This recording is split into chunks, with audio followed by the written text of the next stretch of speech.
Jadi potensi yang dilakukan oleh Amerika kepada si Iran ini kan sebenarnya yang orang pengen tahu kan mungkin masyarakat awam itu kurang paham ya lebih jauh. Sebenarnya masalah mereka nih apa sebenarnya?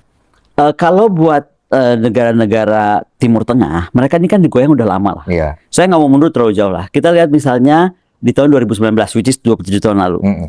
Itu ada serangan namanya kalau nggak salah Al-Baik gitu, lupa saya ya. Tapi itu mereka belajar parah karena mereka itu luluh lantak diserang oleh alutsista yang sangat sederhana, atau nggak usah sebut alutsista lah, oleh senjata-senjata yang sangat sederhana.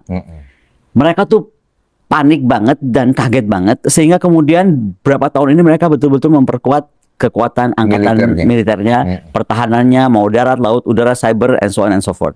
Karena pengalaman itu sangat buruk buat mereka. Iya. Nah, satu hal kita mesti bersyukur sama Trump ketika dia melahirkan Abraham Accord sebenarnya. Ketika Abraham Accord dilaksanakan, ini Trump versi yang first one. Nah, yang pertama. Itu kan si mantunya ini pinter banget negosiasi nih.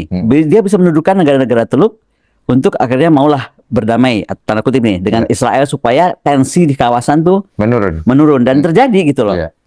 Nah, tapi sekarang itu tuh berubah. Menurut saya juga ada beberapa hal yang bikin berubah. Tapi kalau dari sisi Israel ini kita sering lupa. Seolah-olah kalau udah perang begini yang salah Israel melulu ya. Saya tuh harus coba fair karena kebetulan saya waktu S3 juga penelitian saya di Israel. Jadi saya agak mendalami culture gitu. Nggak cuman textbook. Secara budaya kita mesti paham. Israel itu dari era Mas Denny Kristen kan? Perjanjian Lama baca ya. Itu di Esther itu disampaikan dia tuh pernah mau dimusnahkan waktu Persia di abad itu. Iya, saya tahu itu. Nah, itu di Perjanjian Lama. Sehingga secara budaya, secara sosiologi, secara apalagi keimanan, mereka merasa ini juga perang atas nama Tuhan dong. Oh, karena mereka ada bumbu itunya. Ada bumbu itu dong, karena ada di kitab suci loh. Itu kan. Mereka diselamatkan oleh Esther kalau nggak salah waktu itu agar mereka selamat. Tapi waktu itu temanya sama, Persia mau memusnahkan Israel. Iya, betul. Nah, hari ini hari sakti nih. Ini the Purim Day. Untuk bangsa Israel ini Purim Day. Itulah hari kitab suci itu. Di mana ketika mereka mau dimusnahkan, tetapi mereka selamat dari bangsa Persia. Jadi momentumnya itu nggak main-main.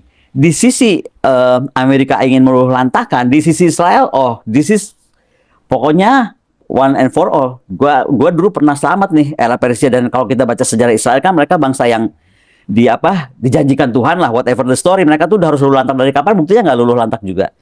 Tapi balik ke, saya nggak mau bahas kitab suci, saya mau bahas soal